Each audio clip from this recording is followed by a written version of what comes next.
Hello. So I'd like to acknowledge that I conducted my research on the traditional and unceded territories of the Musqueam, the Squamish, and Tsleil-Waututh peoples. I acknowledge that I've directly benefited from their loss of land, and I feel grateful to call their territory my home. My paternal great-grandfather came to Vancouver in 1907. And I grew up listening to stories of Vancouver from my great-grandfather, my grandparents, and my father. And I heard many, many stories about how the city had changed over the course of their lifetimes.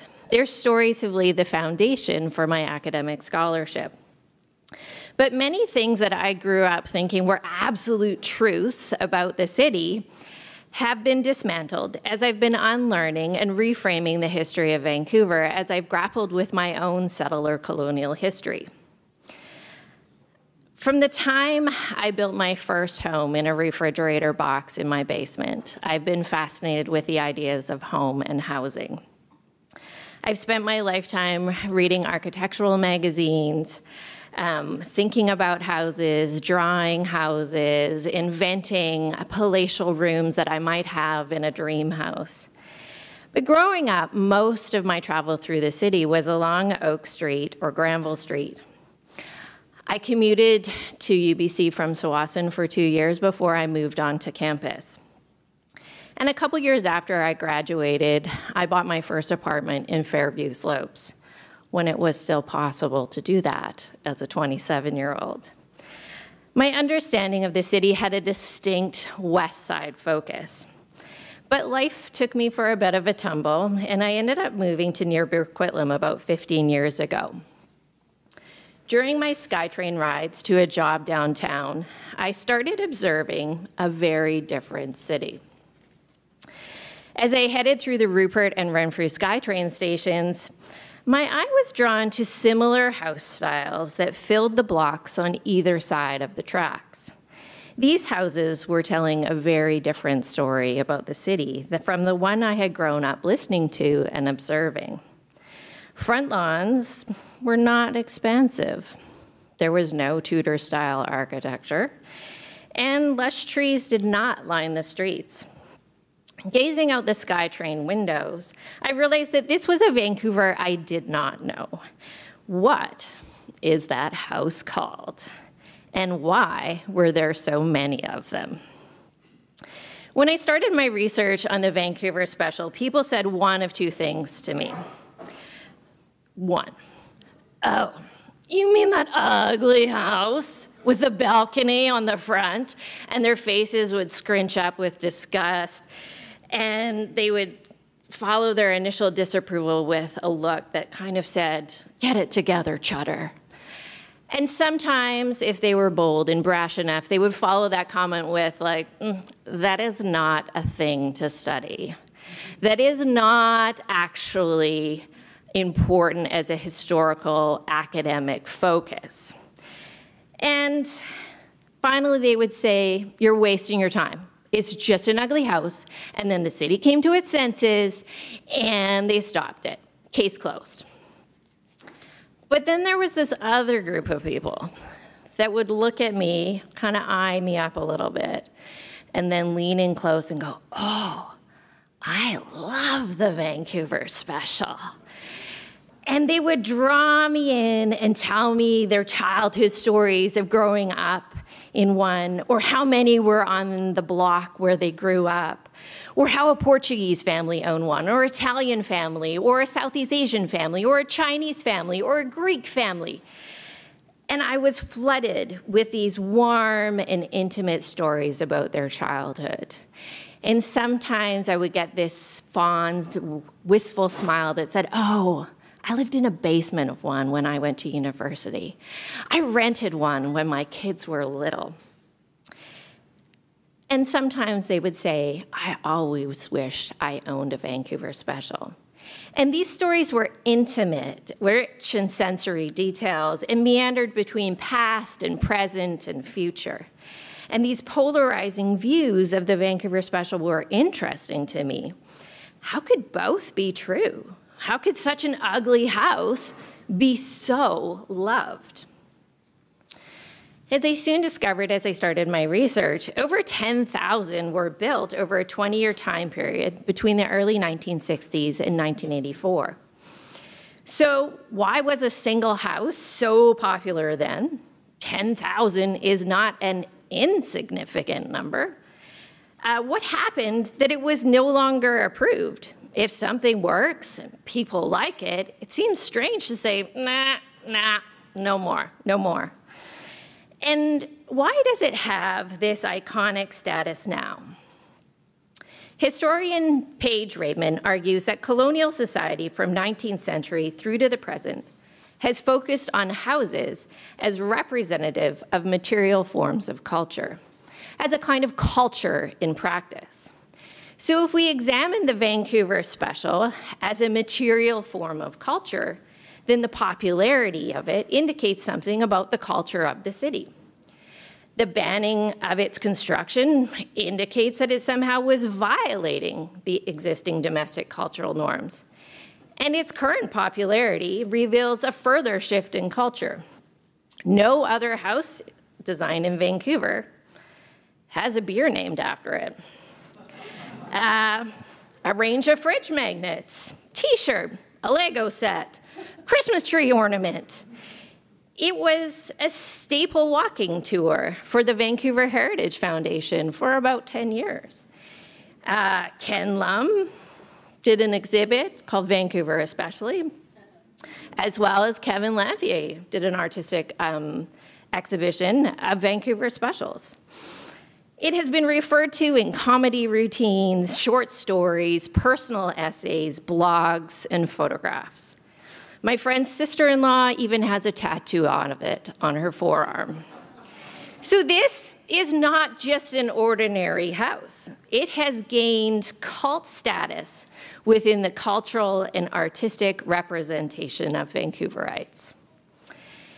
And though it had been in existence for nearly 2 decades and there had been 8 iterations of the design, it was not until 1981 that the City Planning Department finally decided to define the Vancouver Special as a 2-story residence constructed at or slightly below the ground level on a concrete slab, a mid-peaked, low-sloping roof.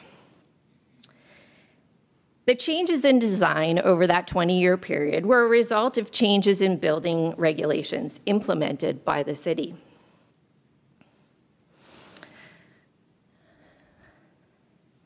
It spawned other iterations found across the Lower Mainland and Vancouver Island. Sometimes it's referred to as the BC box or the Comox box. But as a design, it's only workable in specific climatic conditions. The lack of a basement and the low-sloped roof does not work in snowier, colder climates. As a result, it's considered a localized form of plan-based architecture. I'm drawn to researching single-family dwellings because they have a dual role in the city. They are both a structure and an intimate, individualized place for living in. As a structure, single-family dwellings are the dominant form of architecture found in urban environments. And as a result, they collectively shape the visual aesthetic of the city. The visual aesthetic of the city is defined by both the built form as well as the natural environment. Together, they shape the city's ethos, its character, and the cultural heritage embedded into the built environment, in turn, informs the practices, customs, or beliefs of the society. It forms an iterative cycle of housing construction as zoning and land use guidelines regulate the city's ethos, which results in similar housing styles being repeated over a time. In Vancouver, 70% of the land is domestic architecture. However, unlike other cities in North America, the natural environment of forests, mountains, and ocean foregrounds our discussion of the city's ethos, and the built form was expected to match that. This is why we often see pictures of Vancouver featuring the mountains and the ocean, and housing is very tiny and almost indistinguishable. And we do not see images of the city from Boundary Road, where housing is more visible. The functional and symbolic roles of public, government, and commercial buildings tend to dominate the discussions of urban aesthetics and the ways it represents the city's space, history, and vision for the future. Houses function in the background. In shaping the ethos of the city, houses are viewed as a collective and not as individual structures. However, I argue that domestic architecture is a significant contributor to the city's ethos because houses are stable markers of space, which in turn reinforces the underlying sentiment of acceptability and belonging as determined by the signs, signifiers, and signified elements of the built environment. Collectively, houses reveal something about the culture or the ethos of the city because the styles of architecture, sizes of them, their placements on a lot, the gardens and use of lawn space, the connections to each other, as well as other amenities, reveals information about what is important to the city and to the people who live there. The single-family dwelling displays ideas of class and race because the size, architectural references, location in the city reveals who was allowed to live where.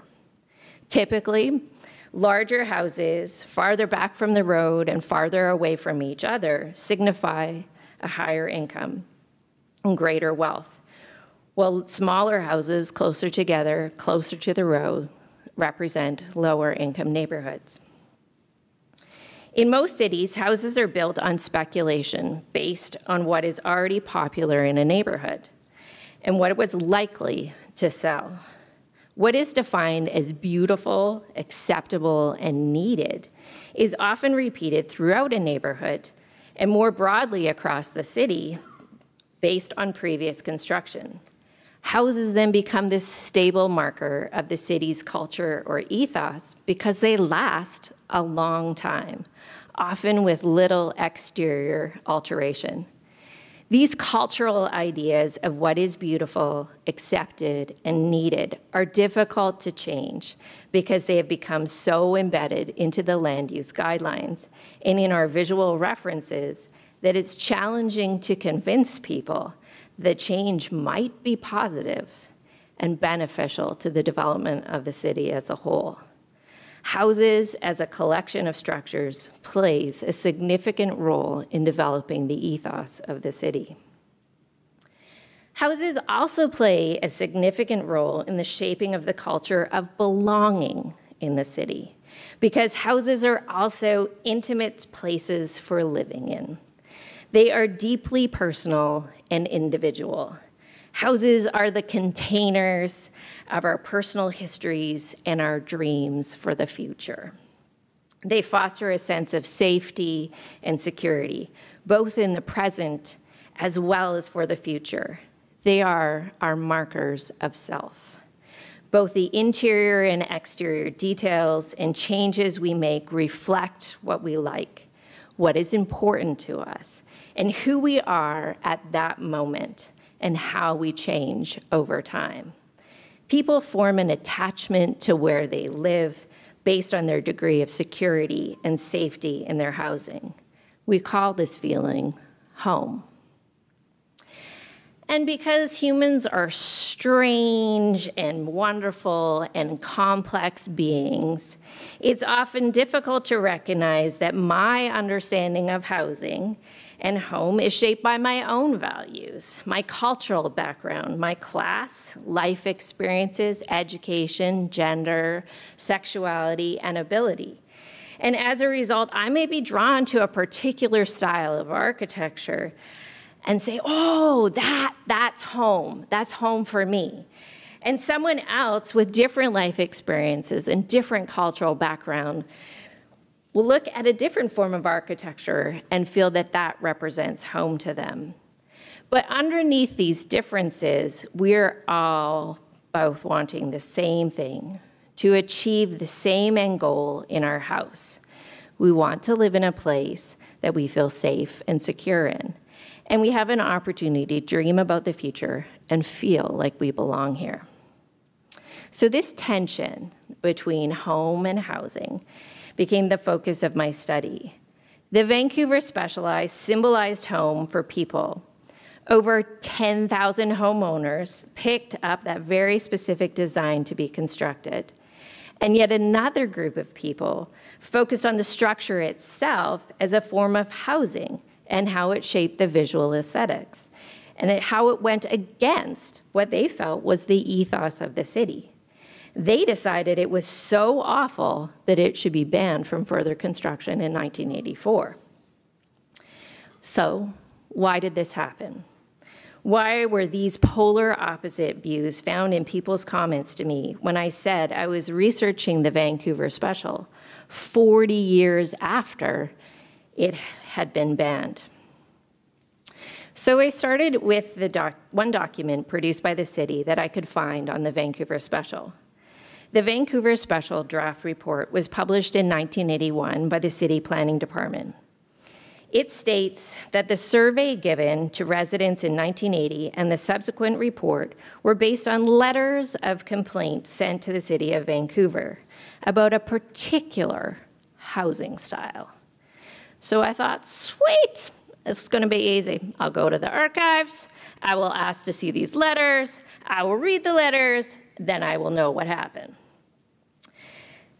So I went off to the archives, and as many of you know, the city archivists are great at their jobs, and they do like a good puzzle, and I presented with them with one.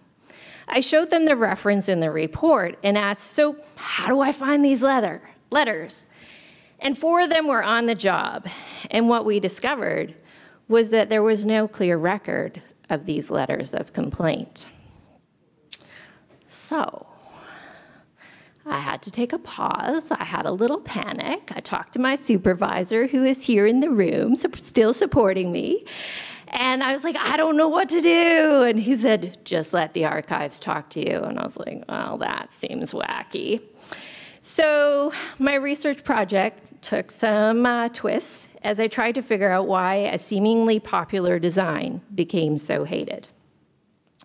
So before I discuss the Vancouver Special specifically, I want to put the House in a context of the federal, provincial, as well as municipal broad concerns about housing and urban development in the 1960s. Because houses don't appear out of nowhere. They are placed very much in the time in which they're constructed. Like other major urban centers in Canada in the post-war period, Vancouver was still a young city, and its urban form was still developing. The construction of new housing was also part of the national revitalization agenda. In most Canadian cities, much of the urban housing stock was over 50 years old. And many homeowners were moving to the suburbs where housing was newer and more affordable, but also homogeneous and lacking in architectural details found in older urban neighborhoods. These qualities reflected the federal government's housing strategy, which also aimed to bolster a post-World War II national identity and to stimulate growth.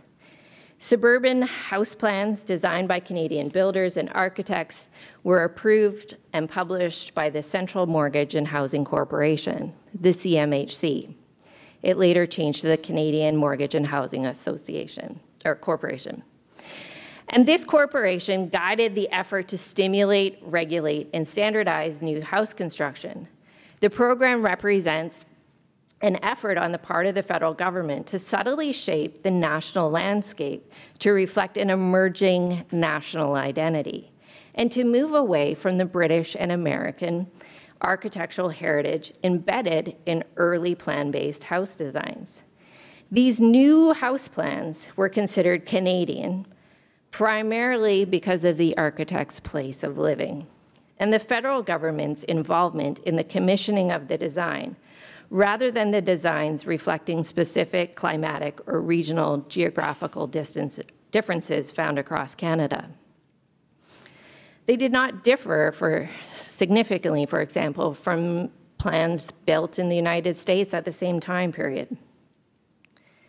The CMHC favored more conservative and simple architectural plans because they had perceived as having lasting buyer appeal.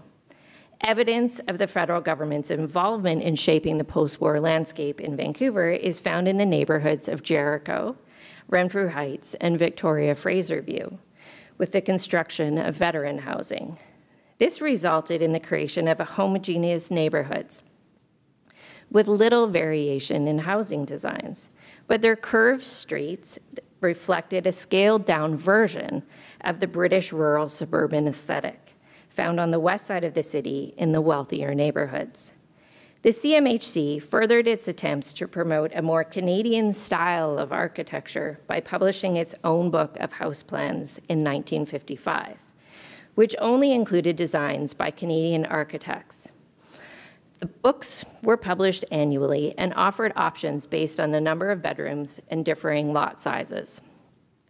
In order to encourage purchasing plans from the CMHC catalog rather than from other British or American plan catalogs, the CMHC worked with mortgage lenders to ensure their plans received prompt approval. Provincially, BC recognized that there was a need for new housing, but due to rising material and labor costs, new houses were becoming more unaffordable. Sounds familiar.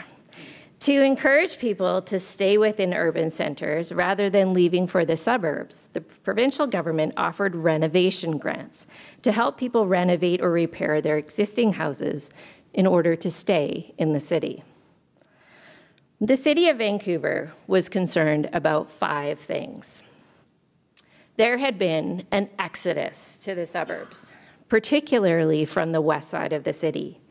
There was a recognition that housing in the suburbs was not only cheaper, it was also larger. There was a concern that there would be fewer and fewer families living in the city, and families were the marker of stability.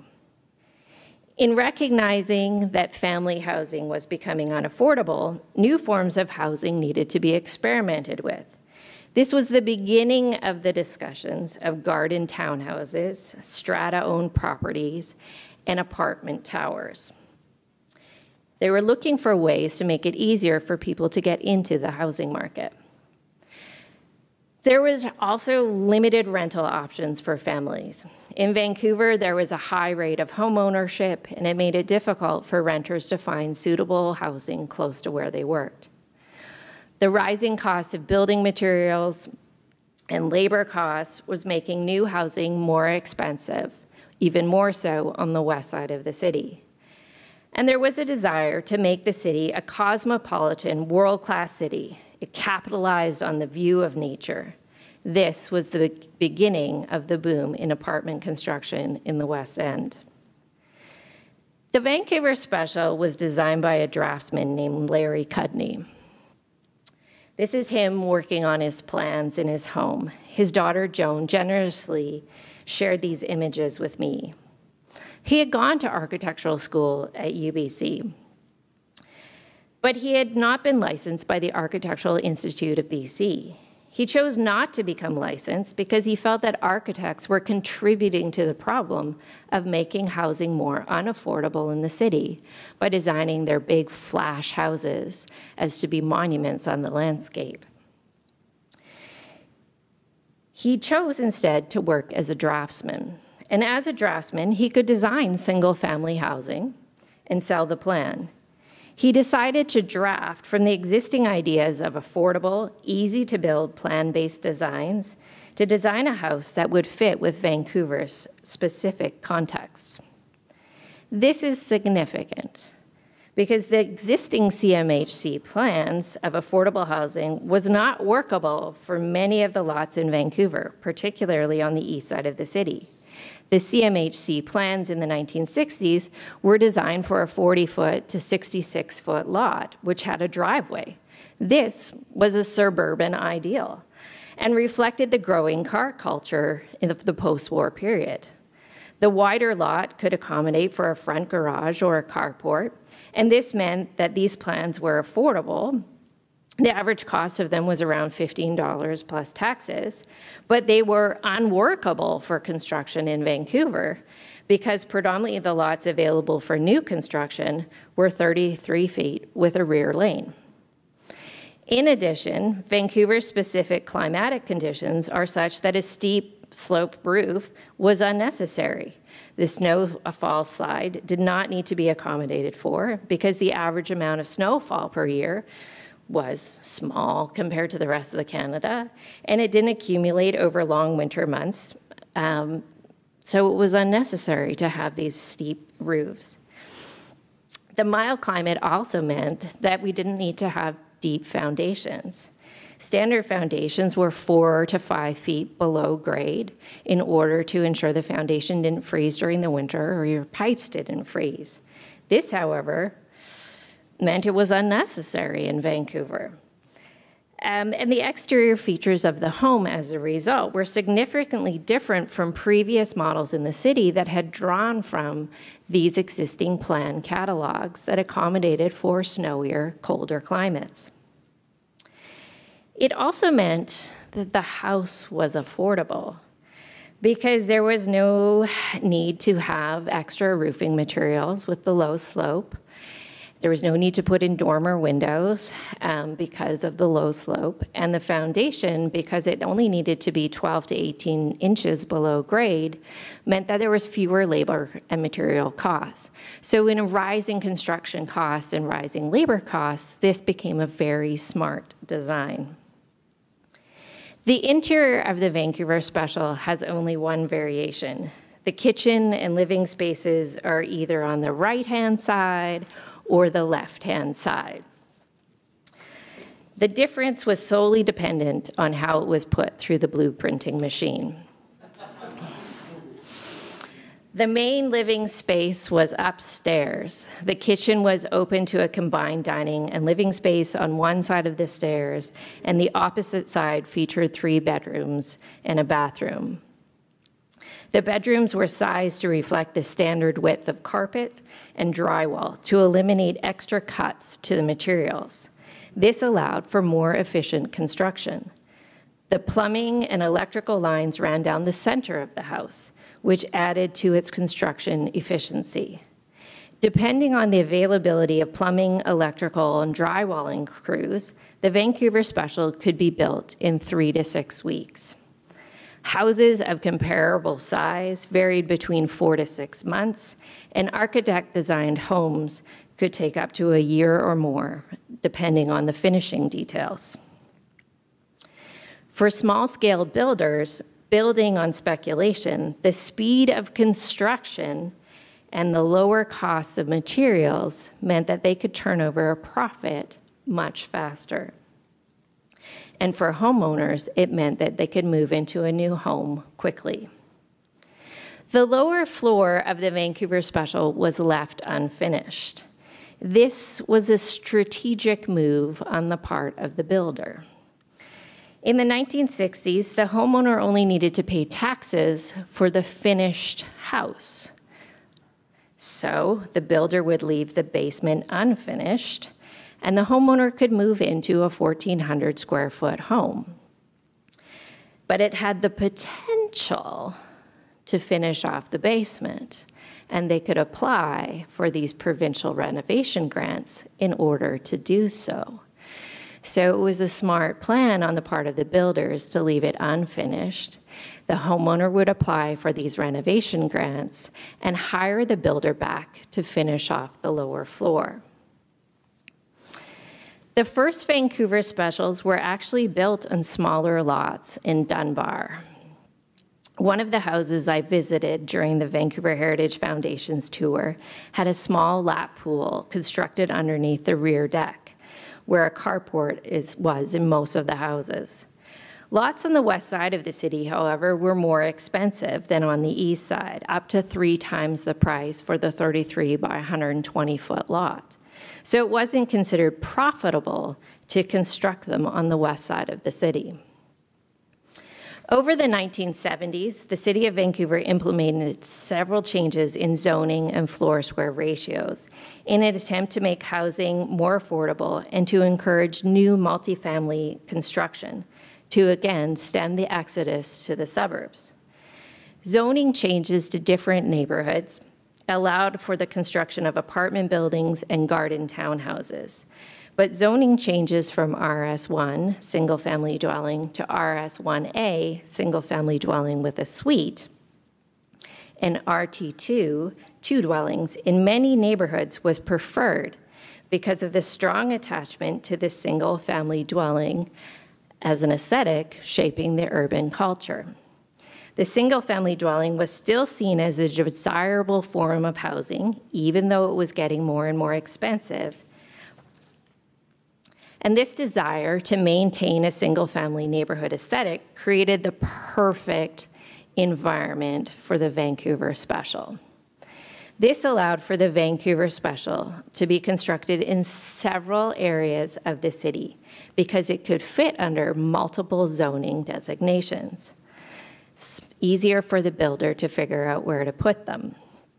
At the same time, the Vancouver Special quietly introduced gentle density.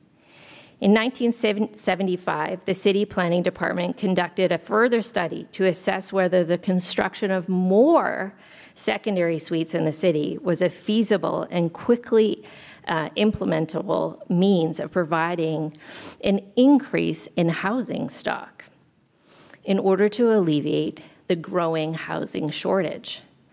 On the basis of the secondary suite survey, the city relaxed the bylaw restrictions in some of the RS1 zoned areas to include secondary suites, provided they were a minimum of 400 square feet, and the ceiling height was over 7 feet. The Vancouver Special satisfied that criteria because the lower floor, when finished, could be up to 1,200 square feet, and the ceiling heights were at 8 feet. It had enough daylight and ventilation to ensure that the separate suite met the building codes required. In addition to this city decision, the provincial government also recognized the need for our secondary suites to increase housing in the city. So they were offering a new grant to homeowners to convert their basements into secondary suites.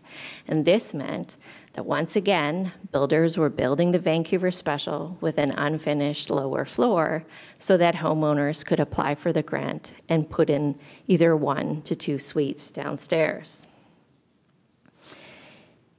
If the entire bottom floor was converted to a rental unit, it increased the rental options for families who wanted to stay in the city. Many Vancouver Specials were constructed in neighborhoods with this new zoning designation because additional permits to construct a legal secondary suite were no longer needed. Less paperwork makes it easier to get the design through. So going back to the dual roles that housing provides in the city, as a structure, the Vancouver Special should be celebrated for the ways it solved the urban housing crisis in the 60s and 70s. It provided affordable housing and encouraged families to remain in the city. It increased the rental market of family housing with the inclusion of a secondary suite. And it gently densified urban neighborhoods while at the same time maintaining the single-family dwelling aesthetic. This is an important and innovative design. As a structure, it solved urban problems that, quite frankly, the City of Vancouver still hasn't quite managed to solve. And it should be considered a huge win. It also met the second role that housing plays in the city for ways it created a sense of home for people who were living there. The flexibility of the interior design allowed for people to create a sense of home in ways that were personally meaningful to them. It allowed for parents or in-laws to comfortably live with them. It provided options for living with a large or blended family. It provided a rental suite as a mortgage helper. It provided space to run a small home-based business. The house could change and adapt with changing life circumstances and financial means. Very few plan-based designs allow for this kind of flexibility, and choice, which gives people a sense of agency as well as belonging, because the house can fit to their needs, rather than the family trying to conform to the narrow parameters of usable living space in most single-family dwelling designs. Another huge win for the city for making it livable. Yet, in July 1980, the City of Vancouver sent out hand-delivered surveys to selected homeowners in Marpole and Hastings Sunrise, two working-class neighborhoods in the city. The survey was accompanied by a letter from the mayor, Jack Volrich, explaining that there had been concerns about the new housing and that the information collected would hopefully lead to a housing type that meets the satisfaction of all residents of the city. Based on the two accompanying photos, the new housing in question was the Vancouver Special. In total, 4,715 surveys were distributed. 473 were given to people living in Vancouver Specials, and 4,242 were given to people in non-Vancouver Specials. Marpole and Hastings Sunrise were chosen because of the proportionally high number of Vancouver Specials within their neighborhood boundaries. In the early 1960s, housing stock in Marpole, in the southwest portion of the city, was between 50 to 75 years old. And in Hastings Sunrise, the city's northeast corner, it was mostly between 50 and 60 years old. For wooden houses in a wet climate, these houses were nearing the end of their life expectancies. In both neighborhoods, the Vancouver Special was significantly larger than the existing housing stock, which was slowly being replaced due to its age. In some cases, the demolished houses were in the middle of a double lot, which was then subdivided, and two Vancouver Specials were built side by side. And this became what was seen as a problem. From the 1960s to 1980, at the time of the survey, both neighborhoods had experienced significant demolition and redevelopment.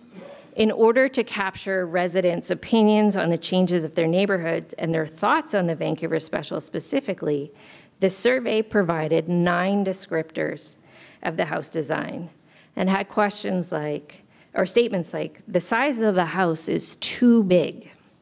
And 7 of them referenced changes to the neighborhood. For example, too many older homes have been demolished in order to make room for these houses, to which respondents were requested to indicate whether they agreed, were indifferent to, or disagreed with the statement. Following the statements, residents were asked to pick 2 of the above statements they were most strongly in agreement with, and 2 they were most strongly in disagreement with.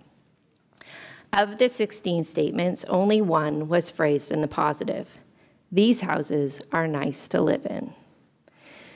Which, considering the greater number of surveys were given to those living not in Vancouver Specials, it seemed like a strange choice to include it. The 4-page survey did not reflect the changing cultural demographic of the neighborhoods. It was sent out in English without translation.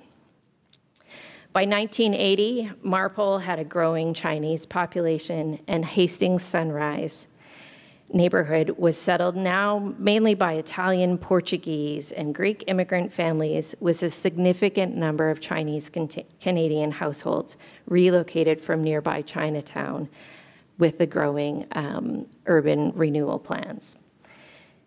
The response rate for those living in a Vancouver Special was 17.1%, and for those living in a not a Vancouver Special was 25.7%.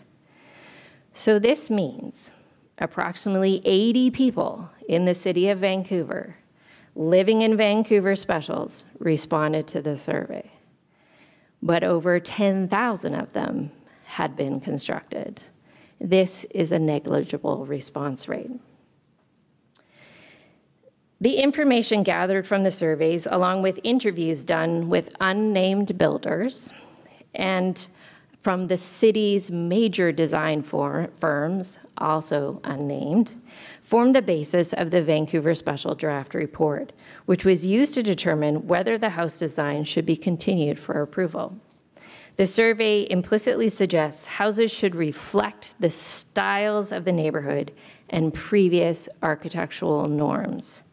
The structures are not viewed as independent entities that might offer homeowners something distinctive in that particular dwelling. I want to touch on 3 aspects of the Vancouver Special that have been repeated over and over again that all point to the fear that the house itself is damaging the ethos or culture of the city. 1, it seems to be a strange East Side phenomenon. 2, the plan is the same. And 3, it disrupts the character of neighborhoods. The Vancouver Special Draft Report emphasizes that this construction of house designs tends to be an East Side phenomenon, which neglects to contextualize why the case may be. So why is this particular design mostly found on the East Side? It's something that stood out to me as I took the SkyTrain ride downtown for work. There's something else going on here. So I needed to look at the prior settlement patterns. So if we look at the prior settlement patterns of the city and think of what was there before the construction of the Vancouver Special, we see that the Vancouver Special is considered infill housing. It is filling in the spaces of existing neighborhoods. It is being constructed on empty lots. Smaller houses on double lots are being demolished, and 2 Vancouver Specials are being put in side by side. An older housing stock is being demolished, and a new Vancouver Special is replacing it. This is significant because it means that people already hold certain perceptions of neighborhoods and the character of housing. In order to figure out why it is mostly occurring on the east side of the city, the early settlement patterns needed to be examined. European settlement in Vancouver occurred rapidly once the CPR established its terminus in 1886. In Vancouver, housing was constructed quickly as land and timber were seen as plentiful. As geographer Catherine Mitchell argues, the historical zoning patterns in Vancouver had been bound to racial and class-based definitions and processes since the arrival of white settlers to the city. The urban planning principles and architectural designs were embedded with the signifiers of British cultural heritage, power, and socioeconomic status. This colonial heritage then in turn shaped the ethos of the city. Vancouver is a British colonial city. In Vancouver, the zoning and land use restrictions developed and controlled by the CPR resulted in a highly regulated residential district from its inception. First, beginning with the settlement of the West End, and then with the establishment of Shaughnessy Heights in 1907.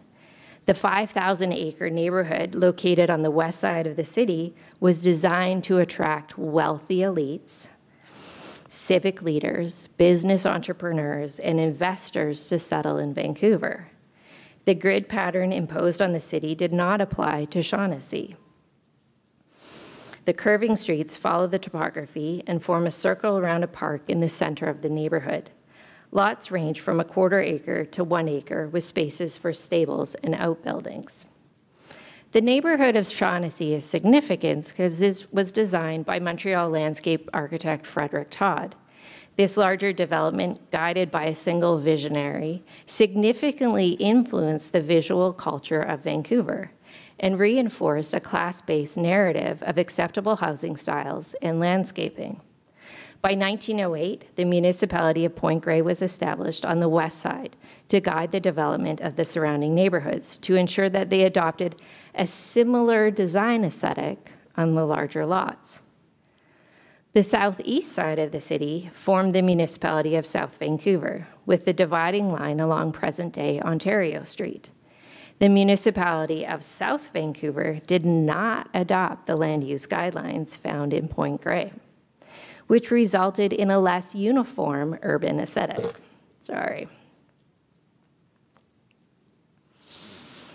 The settlement pattern laid out by early land surveyors predominantly followed a 33-foot by 120-foot lot size. The smaller lot size was a reflection of the working class nature of early settlement. Many families constructed their own homes and added to them as their financial means improved. Some families purchased those two lots and placed their home in the middle, whereas others situated their house close to the road in order to use the backyard space to grow vegetables for their family or run a small business. Others put their homes in the middle of the lot. Some of them put them at the back of the lot. There was no clear regulation as to what housing should look like on the South Vancouver. East Side neighborhoods did not have the same elitism attached to housing and land use, which resulted in a less uniform aesthetic overall, because housing setbacks, size, and style varied from lot to lot. Furthermore, the municipal taxes were lower in South Vancouver, and there were fewer urban amenities, streetlights, curbs, and gutters. As a result, neighborhoods did not have a similar architectural aesthetic and streetscape as neighborhoods found on the west side of the city in the municipality of Point Grey. But in 1929, the two municipalities joined the city of Vancouver.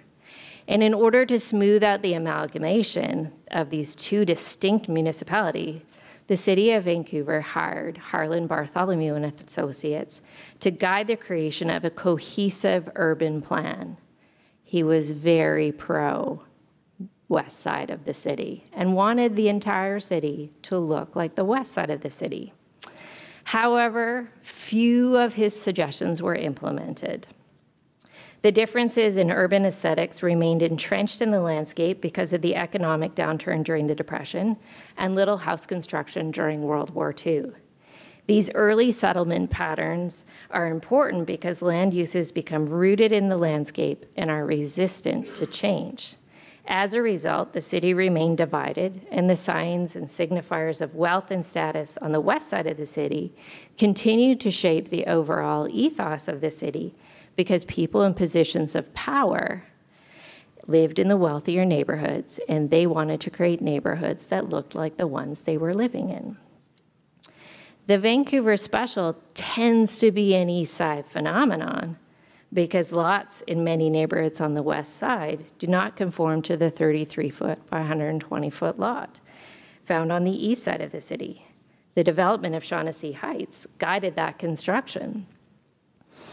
And it limited the subdivision of larger lots into smaller, more affordable parcels within the neighborhood and the surrounding neighborhoods. Based on these differences of early settlement patterns, it's not surprising that the Vancouver Special is an East Side phenomenon based solely on the lot size. And as an affordable house for working class families, it fits in with that early settlement history of the east side of the city. Nothing strange is going on. As a result, I argue that the Vancouver Special is not disrupting the ethos of the city. It fits perfectly with the ethos of the east side of the city. So it brings me to my second point, the homogeneous plan. People have fixated on the homogeneity of the Vancouver Special. We can't have all the houses in the city look the same.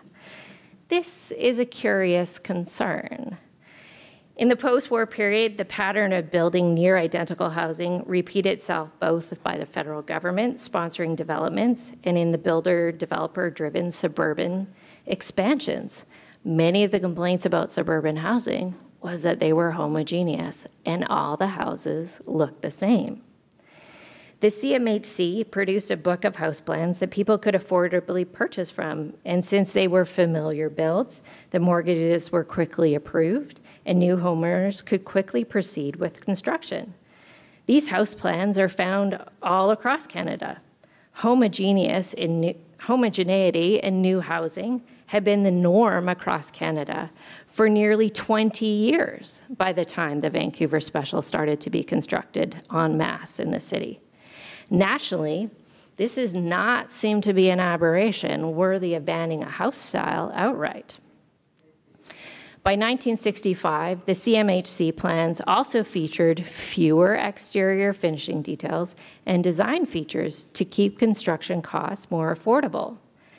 Again, the Vancouver Special also featured fewer design features to make it more affordable. Homeowners tend to be conservative in their tastes. And while many of the house designs had moved away from the steep roof lines and gables found in Tudor Revival designs, these still featured brick and wood construction rather than the more modern finishing material of stucco. So if domestic construction was becoming increasingly plan-based and homogeneous, then the Vancouver Special appears to be a natural outcome, a narrowing of style choices that served very utilitarian purposes. Housing needed to be affordable. That was a thing that was talked about over and over and over again in newspapers. Housing was previously constructed in most middle and working class neighborhoods across the city by small-scale builders who built on speculation, same as the Vancouver Special. Choice of design, however, reflected buyers' tastes, which were largely guided by what was familiar and seen as good value, and were regulated by mortgage lenders who also had conservative tastes and favored single-family home designs that had a high resale value.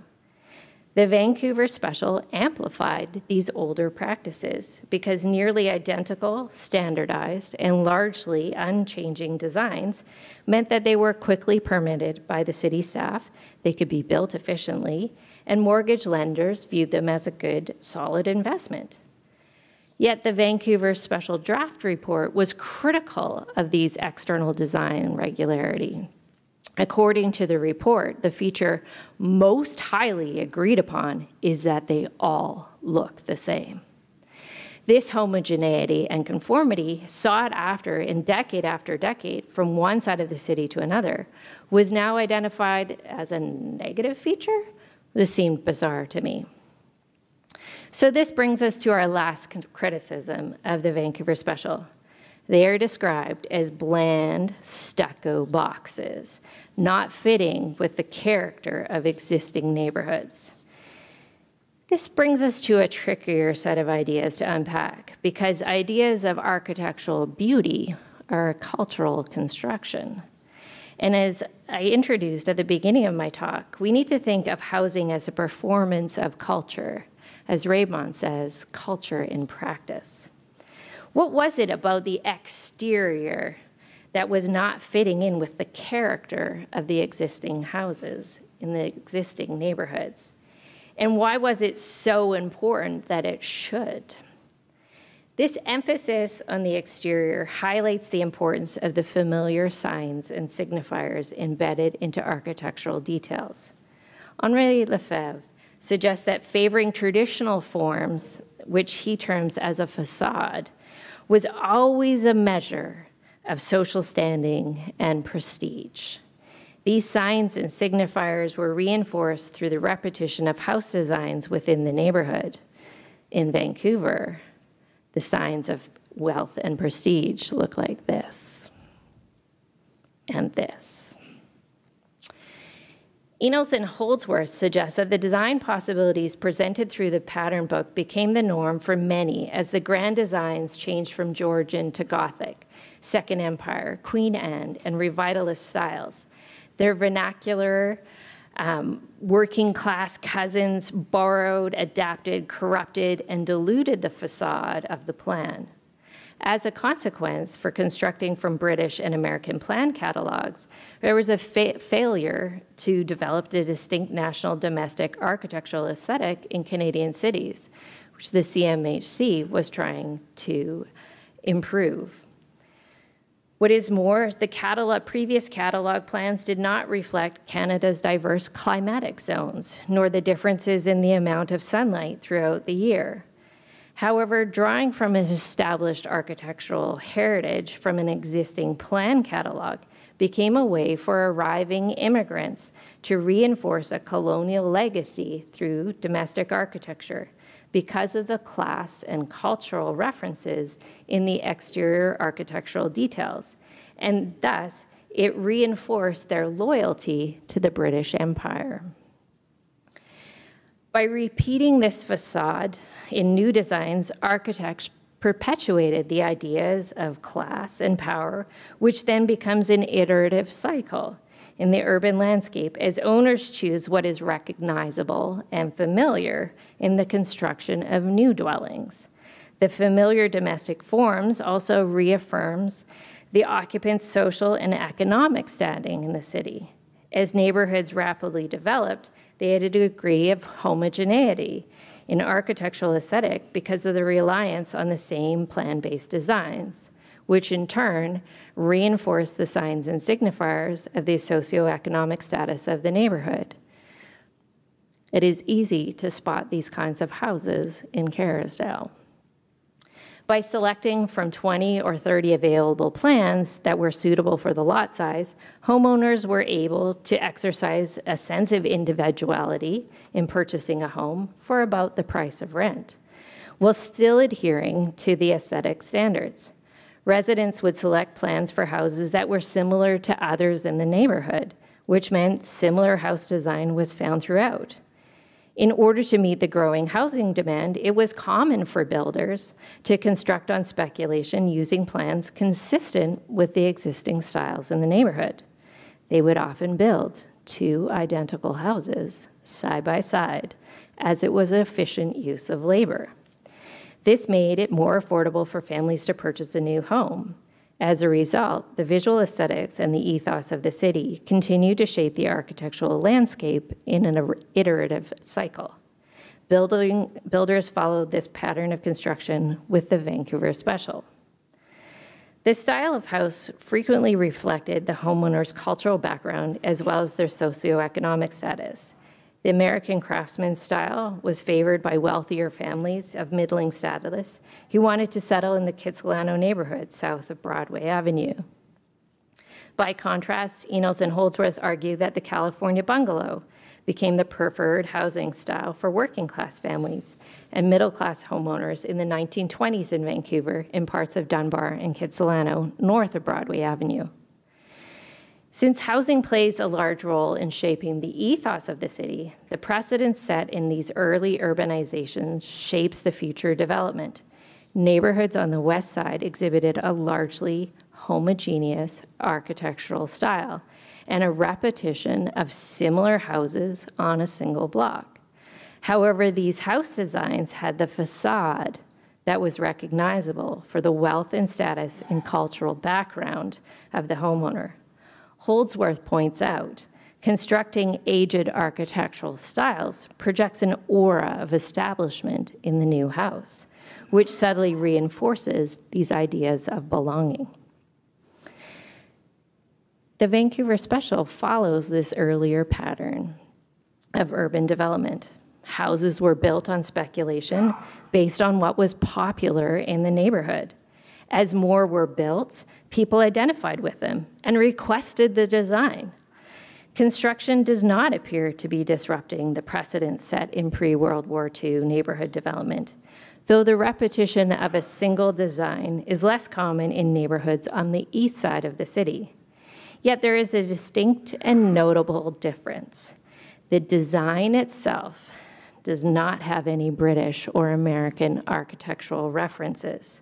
The lack of wood detailing, the brick face only on the front, and the balcony running across the entire house, and the stucco. The stucco set off alarm bells that it did not belong in the city. This brings me to the uncomfortable conclusion that the hatred of the Vancouver Special appears to be stemming from the ways in which it disrupted the class and race ideals represented in architectural features. The Vancouver Special was larger than most middle-class and working-class plan-based designs, which disrupted the notion that the larger house represents the wealthier homeowner. The lack of architectural references pointed to a homeowner who was quite possibly not middle class and not British. And since the design appealed to a range of cultural backgrounds, it distinctly represented the shifting cultural demographics of the city. The Vancouver Special draft report specifically mentions that it was the preferred choice of Chinese homeowners.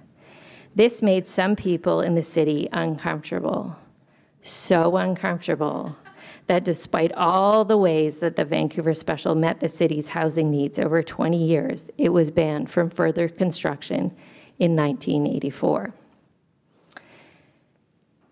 The Vancouver Special should be recognized for its significance for meeting the city's need to provide affordable family housing, and for the ways it helped to increase the rental market and gently densified neighborhoods, problems in the city that are still needing to be solved today. It is a unique housing form that met the city's specific climatic, as well as lot size, zoning, and floor square ratios. As a result of meeting the city's specific housing needs, the Vancouver Special is an important, localized, plan-based design. Due to the fact that over 10,000 were built in a short period of time, it significantly has shaped the ethos of the city. And that ethos is continually reinforced now with magnets and art installations and Christmas ornaments and stories. The Vancouver Special is still held up as an icon for housing affordability, and there are calls for a new Vancouver Special to solve this affordability crisis. However, the language quickly veers towards, as long as they're not so ugly, and they don't all look the same. But here's the thing, it was the homogeneity that made them affordable and quick to build. And fixating on the homogeneity still firmly reinforces the idea that housing's primary purpose is to shape the ethos of the city. I argue that this misses out on the fact that housing has a dual role in the city, and its other purpose is to provide a sense of home for the city's inhabitants. So I want to close my talk with that reminder. Affordable housing provides people with an opportunity to make a sense of home in the city. The Vancouver Special is revolutionary in its design because it allowed people to make a sense of home that was personal and meaningful to them. The homogeneous design was flexible so people could put in a rental suite, live comfortably with parents and in-laws, have enough space for a blended family, or run a small home-based business.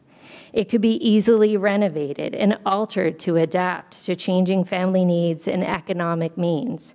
Its flexibility is still the focus of real estate ads today. The Vancouver Special has great potential.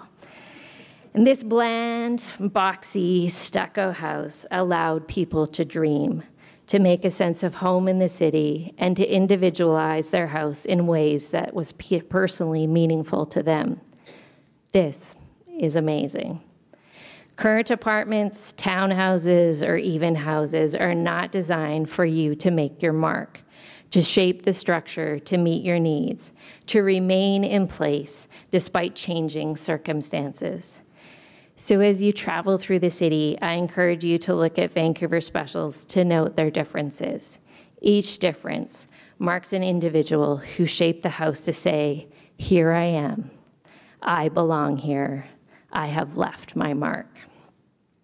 The Vancouver Special is an extraordinary house because it allowed working class immigrant families from a range of cultural backgrounds to make a sense of home in the city. And multicultural residents feeling a sense of belonging equally shapes the ethos of the city, and it should be celebrated. Thank you.